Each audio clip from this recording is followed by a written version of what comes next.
तो जय हिंद जनाब की आज हम बात कर रहे हैं। इस अगले पड़ाव में हम पहुंच चुके हैं जय हिंद जनाब के, जिसमें हमारे साथ बहुत सारे ख़ास मेहमान जुड़ गए हैं। उनका तारुफ हमने कराया है आपको। और इस वक्त हमारे साथ सबसे पहला सवाल मेरा याकूब मलिक साहब से, जो कि चेयरमैन है और मेयर है म्यूनसिपल कॉर्पोरेशन पामपुर की। सर, आपका बहुत बहुत इस्तकबाल है। Thank you very much. Jammu Kashmir जन्नत, जहाँ से आप आते हो, माशाल्लाह आपके चेहरे पर जो रौनक है वो एक तरीके से मैं समझता हूँ कि जन्नत की जो तस्वीरें हैं वो बहुत कुछ बयां करती है। लेकिन सर, हाल ही के अंदर हमने देखा है कि आर्टिकल 370 जिसको लेकर पूरी दुनिया के अंदर एक तरीके से गदर मचा, लोग इंटरनेशनल लेवल पर उसको उठाने की कोशिश करते नजर आए। पिछले 2 साल के अंदर जब से आर्टिकल 370 हटा है, मेरा सवाल आपसे ये है कि कितनी चेंजेस, कितनी तब्दीलियाँ आपने जम्मू कश्मीर में देखी है? बहुत सारे चेंजेस आपको देखने को मिलेंगे आगे भी। और जब से 370 हटा, कश्मीर में बहुत सारे चेंजेस आए हैं। सबसे पहले आपने देखा होगा कि पत्थरबाजी ख़त्म हो गई।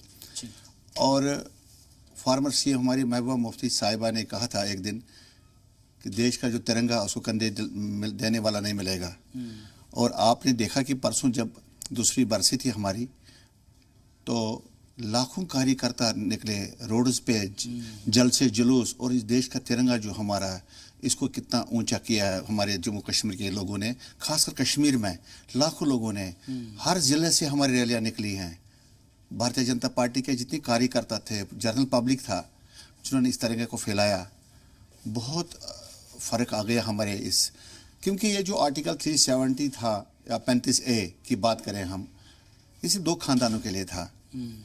क्योंकि इसमें फ़ायदा था 2 खानदान, जो है वो मुफ्ती खानदान था, ये शेख खानदान था। क्योंकि उनकी कुर्सी चले गई, उनकी नौकरी चले गई, तो इससे हमें हमें कोई फ़ायदा नहीं, उनको फ़ायदा था। इसलिए मेरा ये मानना है कि जहाँ से मैं मतलब चेयरमैन हूँ, मेयर हूँ, पामपुर जो वर्ल्ड का सबसे माना हुआ सैफरान टाउन के लिहाज से बहुत मशहूर है पामपुर। और अगर मैं आपको अपना काम गिनूँ ना, सिर्फ एक मेरा इलाका 20 से 22 करोड़ के करीब जो पैसा आया हमारे टाउन के लिए। जैसे मैंने अभी शॉपिंग कॉम्प्लेक्स के लिए 8 करोड़ 12 लाख रुपए दिया मोदी जी की जो गवर्नमेंट चल रही है अभी, और जो हमारे एलजी सरकार है जम्मू कश्मीर में, मनोज सिन्हा साहब की सरकार चल रही है अभी गवर्नर साहब के नेतृत्व में।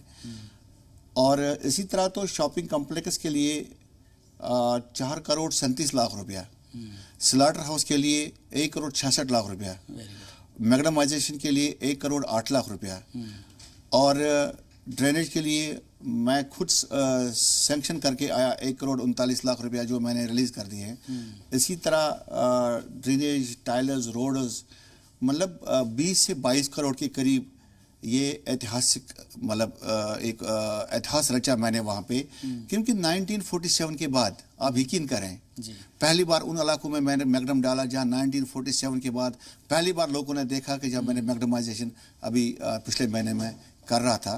तो इंशाल्लाह अभी भी काम शुरू है, जारी है। तो लोग खुश हैं। आपने देखा कि बाबा साहिबा ने जैसे कहा था 377 ख़त्म हो जाएगा तो हाथ जलेंगे उनका। मुझे बताए चढ़ी तक मरी, कुछ नहीं हुआ, एक चढ़ी नहीं मरी हमारे जम्मू कश्मीर। कश्मीर में क्या, उसकी अपनी पार्टी के जो कार्यकर्ता वो तक नहीं निकले, वो जेल जब चले गए। इनकी सरकार गई है, इनकी कुर्सी गई, ये परेशान है सरकार के लिए। फारूक उमर अब्दुल्ला साहब को या महबूबा मुफ्ती साहिबा को, इनको सरकार चाहिए, लेकिन लोगों ने इनको रिजेक्ट किया है। लोग इनके साथ नहीं है। बिल्कुल। और यही वजह है कि एक तरीके से ये बदलाव की जो नई बयार है वो अब जम्मू कश्मीर में बहनी शुरू हो गई। मैं कह रहा हूं कि आप देखेंगे कि हमारे जो मेरा अर्बन लोकल बॉडीज जो डिपार्टमेंट है मेरा, जहां से मैं चेयरमैन हूं, और उसमें साल का जो बजट था हमारा वो 700 करोड़ का होता था। और इस बार मोदी गवर्नमेंट ने हमें 2800 करोड़ भेजा। आप खुद अंदाज़ा लगा सकते हैं कि कितनी डेवलपमेंट होगी। बिल्कुल। और ग्राउंड पे अगर आप देखेंगे, आपके जो कॉरेस्पॉन्डेंट है, आपके जो जी न्यूज़ है, जी सलाम है, जी हिंदुस्तान है, क्योंकि जी सलाम एक ऐसी चैनल बन गई हमारे कश्मीर में, कश्मीरी लोगों के लिए, ये लोगों के खून में बस गई है चैनल। और इसके लिए मैं अभी आपको मुबारकबाद देता हूँ। इसके लिए जो आपके कॉरेस्पॉन्डेंट शौकत साहिल साहब या और भी मैं देखता हूँ, इनके साथ जो टीम होती है, इस चैनल को बहुत कश्मीरी लोग देखते हैं, क्योंकि आप लोगों ने प्रमोट किया इस कश्मीरियों को, जो उनके दुख दर्द परेशानी है। जय हिंद जनाब, इस स्पेशल इवेंट में हमारे साथ बात करने के लिए मौजूद हैं तेलंगाना के होम मिनिस्टर महमूद अली साहब। महमूद अली साहब, खैर मकदम है आपका जी सलाम पर। मेरा सवाल आपसे ये है कि शहीद का दर्जा इसे लेकर बहुत लंबे वक्त से चर्चा तो हो रही है, बहस हो रही है, लेकिन इसे हकीकत में तब्दील नहीं किया जा सका है। ये सिर्फ एक इमोशनल डोमेन बनकर रह गया है। आप क्या कहेंगे इस पर? मैं मेरी जानिब से सबसे पहले जय हिंद जनाब प्रोग्राम का बहुत बहुत स्वागत करता हूं, और हमारे साथ जो लोग शामिल हैं, खासतौर से मरकजी वजीर जनाब रामदास साहब और तमाम मेरे साथियों को मेरा सलाम और नमस्कार। यकीनन हमारे लिए बड़ी फख्र की बात है, हमें सुकून की जिंदगी नसीब करने वाले कोई होते, वो हमारे फौजी जवान भाई है, जिनकी वजह से हम सुकून की जिंदगी गुजारते हैं, क्योंकि उन्होंने सरहदों की हिफाजत करते हैं, और हिफाजत करते हुए जो लोग शहीद होते हैं उन्हें लिए हम अपना खराज अकीदत पेश करते हैं। और दुनिया में सबसे, और ख़ास तौर से हिंदुस्तान में सबसे ज़्यादा अहमियत दी जाती है तो हमारे फौजी भाइयों की। हमें बहुत प्राउड है हमारे फौजी भाइयों पर, जिन्होंने अपनी जान की बाजी लगाकर अपने मुल्क की हिफाजत करते हैं। और हमारा न्यू स्टेट है तेलंगाना, जिसमें हम हमेशा यही चाहते हैं हमारे फौजी भाइयों की मदद करें। हमारे स्टेट में सूर्यापेट एक टाउन है, जहां के कर्नल संतोष बाबू साहब 15 जून 2020 में अपनी सरहद की हिफाजत करते हुए शहीद हो चुके हैं। उसके लिए हमारे ऑनरेबल सीएम साहब ने उनकी फैमिली के लिए फौरन 5 करोड़ रुपए सैंक्शन किए, और उनकी जो अहलिया है उनको एक सरकारी जॉब डिप्टी कलेक्टर रैंक का दिया गया है, और उनके लिए एक रेजिडेंशियल प्लॉट बहुत अच्छी जगह से प्राइम स्पॉट पर एक 500 स्क्वायर यार्ड्स अलाइन किया गया। तो डेफिनेट हम लोग हमारे फौजी भाइयों की बहुत अहमियत रखते हैं, और उनको जब अपनी कुर्बानी, जान की कुर्बानी देते हैं हमारी हिफाजत के लिए, हमारे सरहदों की हिफाजत के लिए, उनके जितना भी उनके साथ किया जाए कम है। आज आपका जो प्रोग्राम है, हालात सताएं हमें बताएं, जी, ये बहुत अच्छा प्रोग्राम है, इसका हम वेलकम करते हैं। खास तौर से आपका प्रोग्राम हमारी फौजी भाइयों के लिए है। हमारे स्टेट में हमारे सीएम साहब ने सैनिक वेलफेयर के लिए जी, भवन बनाए गए हैं बड़े बड़े, और तकरीबन 45,000 हमारे रिटायर्ड ऑफिसर को और उनकी बेवा खवातीन को हर मंथ 600 रुपये पेंशन दिया जाता है। और हमारे जो मिलिट्री भाई है, ऑफिसर जो रिटायर्ड होकर आते हैं, उन्हें सरकारी मुलाजिमत में भी मौका दिया जाता है। लेकिन महमूद अली साहब, हम माजरत यही चाहते चाहूंगी, हैं। आपको बीच में मैं रोक रही हूँ, लेकिन जब हम रिपोर्ट्स चलाते हैं और जो बताइए। शहीद के अहले खाना से जब हम बातचीत करते हैं, जब वो हमसे मुखातिब होते हैं, तो उनका जो दर्द होता है ना, जी। उनकी आवाज के साथ साथ आंखों से छलकता है। वो अल्फाज में बयान नहीं कर पाते हैं। उनका लाल जी। सरहद पर कुर्बान हो जाता है मुल्क की बिल्कुल नहीं हिफाजत के करते। लिए, हमारी हिफाजत के लिए, लेकिन उसे अपना हक लेने जी, के बेशक। लिए दफ्तरों के चक्कर काटने बेशक। पड़ते हैं। उसको कैसे इजी बनाया जाए, मसला ये है। हमारी स्टेट में हम बहुत अच्छी तरीके से, हमारे पास एक वेलफेयर ऑफिसर्स होते हैं, मिलिट्री के रिटायर्ड ऑफिसर, वो हमेशा उनकी नुमाइंदगी करते हैं। यकीनन हम दिलो जान से हमारी फौजी भाइयों को दिल से चाहते हैं। जब वो रिटायर्ड होके आते हैं, उनके साथ जो भी हो सका हुकूमत की तरफ से जिस तरह से हो सके मदद करने की कोशिश की जाती है। जो शहीद होते हैं, यकीनन उनके लिए हम जितना भी करें बहुत कम है। हम उन्हें बहुत खराज अकीदत पेश करते हैं और आपके प्रोग्राम को सराहते हैं। जो हमारे फौजी भाई वीर चक्र का अवार्ड लेते हैं, अशोक चक्र का अवार्ड लेते हैं, सारे हिंदुस्तान में सबसे ज्यादा हमारे स्टेट के लोगों की मदद की जाती है, तो हमारे स्टेट के चीफ मिनिस्टर करते हैं। यकीनन आपका जो प्रोग्राम को मैं दिल से बहुत रेस्पेक्ट देता हूं कि आप बहुत अच्छी तरीके से प्रोग्राम को आगे बढ़ाएं। हम लोग जरूर आगे भी हमारे फौजी भाइयों का ख्याल रखें। हम उन्हें अच्छी से अच्छी जिंदगी मैसर करने का मौका अता करें, जी, क्योंकि हमारे सरहदों पर रहकर जो हमारी सरहद की हिफाजत करते हैं और वो किसी की परवाह नहीं करते, अपनी जान की खुद भी परवाह नहीं करते, मगर अपनी सरहद की हिफाजत करते हैं, बिल्कुल। तो उनके हम यकीनन कदर की नज़र से देखना चाहिए। हमेशा उन्हें रेस्पेक्ट देना चाहिए और अच्छे से अच्छे पोजीशन देते हुए उनको अच्छी जिंदगी गुजारने का मौका अता करना चाहिए। ठीक है, अबू आजमी साहब भी हमारे साथ मौजूद हैं बात करने के लिए, समाजवादी लीडर हैं। अबू आजमी साहब, खैर मकदम है आपका जी सलाम में।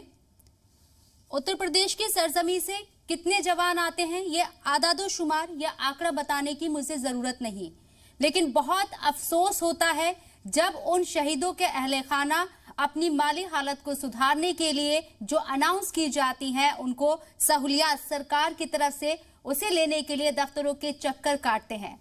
आप भी सरकार में रह चुके हैं, अभी बीजेपी की सरकार है, आने वाले वक्त में इलेक्शन है, तमाम मसाइल आप उठा रही हैं, लेकिन शहीदों का मुद्दा गुम हो जाता है। क्या कहेंगे? कि आज जो शहीदों का दर्जा मिलना चाहिए हमारे देश में वो नहीं मिल रहा है।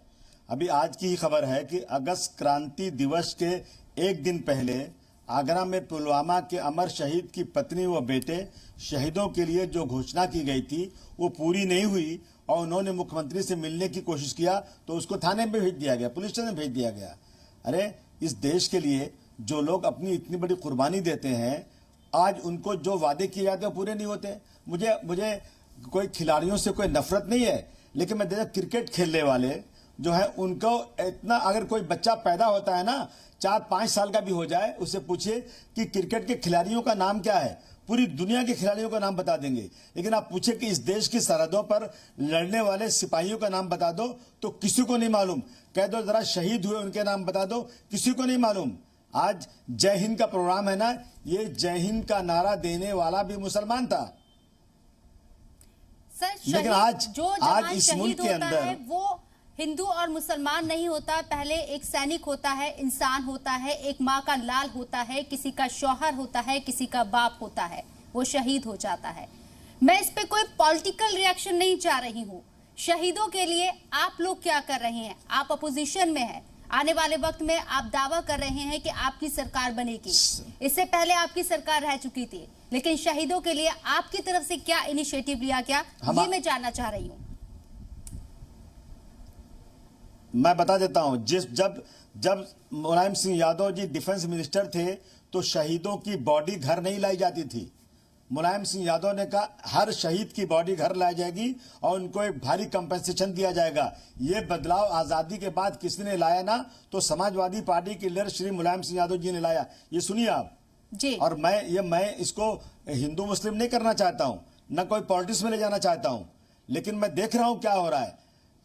अभी जब गुजरात में मंदिर पे हमला हुआ था तो उसमें एक शहीद हुए थे सिपाही सुरेश यादव। चारों तरफ मुंबई में पोस्टर लगा था सुरेश यादव अमर रहे, लेकिन वहीं पर एक मुस्लिम शहीद हुए थे, उनका नामो निशान नहीं। तो ये तो सरकारें कर रही ना, ये चीजें बंद। और शहीदों को आप अपोजिशन इतना में कंपनसेशन मिलना चाहिए पेश कर जितना सकते हैं उस शहीद को। हाँ बिल्कुल, मैं तो ये इन सिपाहियों के परिवार से हूं। मेरे बड़ा भाई एयरफोर्स में थे जिनकी डेथ हो चुकी है। हम सबसे ज्यादा सम्मान और खराज अकीदत इस मुल्क में किसी को दे सकते हैं तो जो फौज में लोग सरहदों पर लड़ते हैं, जो शहीद होते हैं, उनको देते हैं, क्योंकि यही हमारी हिफाजत करते हैं, देश की हिफाजत करते हैं। लेकिन जो बर्ताव इनके साथ होना चाहिए वो नहीं होता है क्रिकेट के खिलाड़ियों के साथ। इनको बड़ी बड़ी ऐड मिलती है, अरबों रुपए इनको मिलते हैं, लेकिन ये शहीद बेचारे अफसोस के साथ कहना पड़ रहा है कि आपने मुलायम सिंह साहब का वक्त याद दिलाया, लेकिन बहुत अफसोस के साथ कहना पड़ रहा है और इसका जवाब मुझे पहले भी नहीं मिला। जब मैंने महमूद अली साहब से सवाल किया था कि पैरामिलिट्री के जो जवान हैं जब वो शहीद होते हैं ऑफिशियली उनको शहीद का दर्जा भी नहीं दिया जाता है। सोचिए, एक जवान सरहद पर हमारे लिए, वतन के लिए कुर्बान हो गया और हम उसे ऑफिशियली शहीद का दर्जा भी नहीं दे रहे। आर्मी तक के पास नहीं है ये ऑफिशियली। आप पॉलिटिशियन हैं, आप लोग क्या कर रहे हैं इसके लिए? क्या आपने कोशिश करी? पैरामिलिट्री फोर्स तो इसके लिए जंग लड़ रही है ऑफिशियल तौर पर, सरकारी तौर पर। जी सर।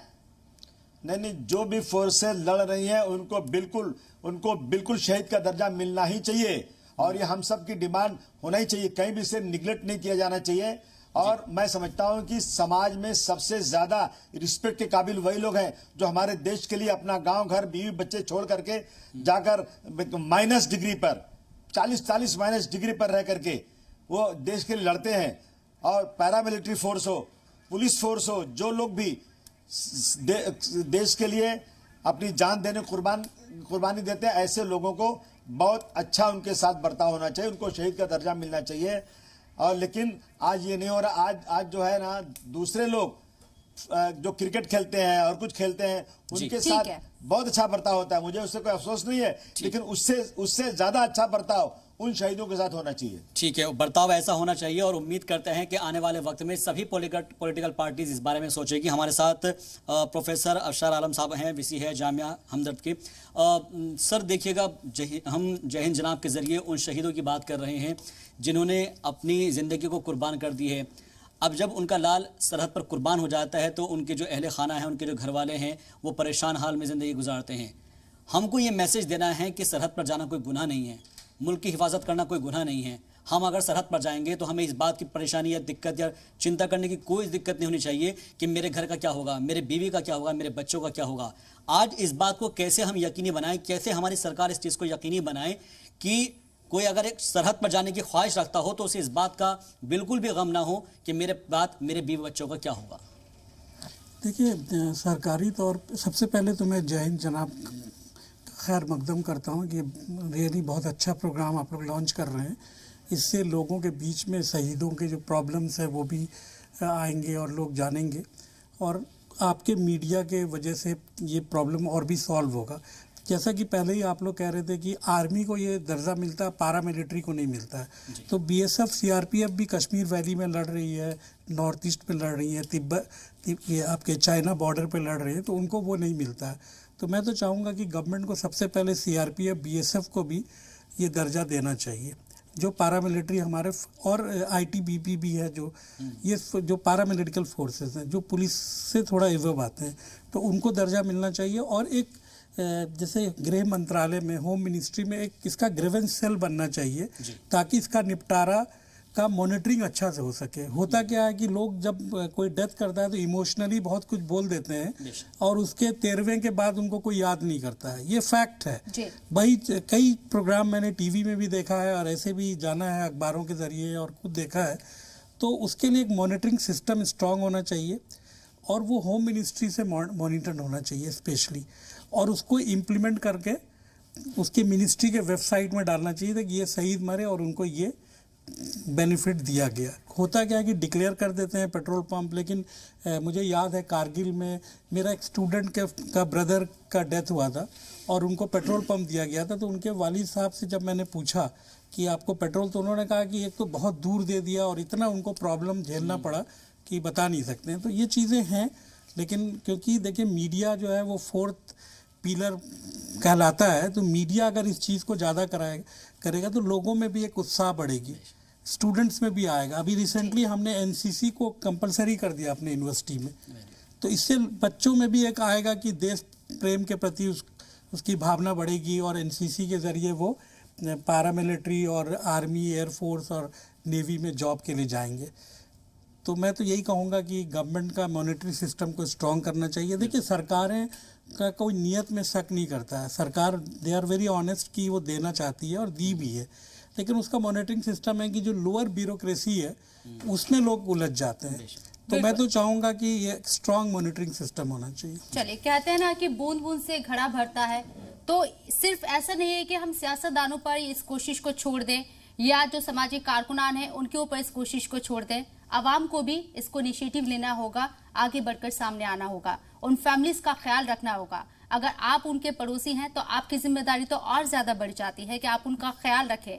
लेकिन अफसोस कि हम सब लोग अपनी जिंदगी में बिजी हो जाते हैं और उन जवानों की फैमिली को भूल जाते हैं जो हमारे लिए अपनी जान को कुर्बान कर देते हैं हमें महफूज रखने के लिए। बहरहाल आप तमाम लोगों का, याकूब मलिक साहब, प्रोफेसर अफसर आलम साहब, अबू आजमी साहब, महमूद अली साहब, आप चारों का बहुत बहुत शुक्रिया इस इवेंट में शामिल होने के लिए, गुफ्तगू करने के लिए हमारे साथ। बहुत बहुत शुक्रिया आप तमाम लोगों का।